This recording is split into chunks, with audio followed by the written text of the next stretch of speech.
যুক্তরাজ্যের অর্থ মন্ত্রণালয়ের অর্থনীতি বিষয়ক মিনিস্টার টিউলিপ সিদ্দিকের পদত্যাগ অবধারিত ছিল বলে জানিয়েছেন বেসরকারি গবেষণা প্রতিষ্ঠান সেন্টার ফর পলিসি ডায়ালগের নির্বাহী পরিচালক ডক্টর ফাহমিদা খাতুন। এমনকি অভিযোগ প্রমাণিত হলে তাকে এমপি পদও ছাড়তে হতে পারে বলে দাবি করেছেন তিনি।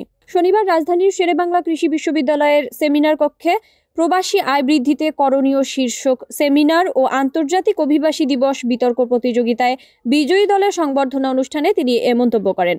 ডক্টর ফাহমিদা বলেন, টিউলিপ আরেকটি দেশের রাজনৈতিক দলের সদস্য। তিনি বাংলাদেশের নাগরিক নন, এমনকি কমন সিটিজেনও নন। তিনি কিভাবে প্রধানমন্ত্রী খালার সঙ্গে রাশিয়া গিয়ে বাংলাদেশের প্রতিনিধিত্ব করেছেন? তিনি বলেন, পারিপার্শ্বিক তথ্যের ভিত্তিতে টিউলিপের পদত্যাগ অবধারিত ছিল। আর্থিক কেলেঙ্কারি সহ তার বিরুদ্ধে নানা অভিযোগ তীব্র থেকে তীব্রতর হচ্ছিল। তিনি পদত্যাগ করতে দেরি করে ফেলেছেন। অভিযোগ প্রমাণিত হলে তাকে এমপি পদ থেকেও সরে দাঁড়াতে হবে, এমনকি লেবার পার্টির সদস্য পদও হারাতে পারেন।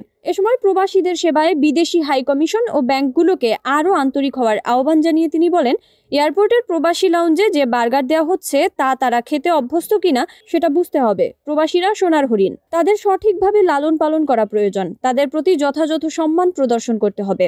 সেমিনারে অন্যদের মধ্যে বক্তব্য রাখেন শেরেবাংলা কৃষি বিশ্ববিদ্যালয়ের উপাচার্য professor doctor Belal Hossain, professor doctor Jahangir Alam প্রমুখ। অনুষ্ঠানটি আয়োজন করে শেরেবাংলা কৃষি বিশ্ববিদ্যালয়ের ডিবেটিং সোসাইটি।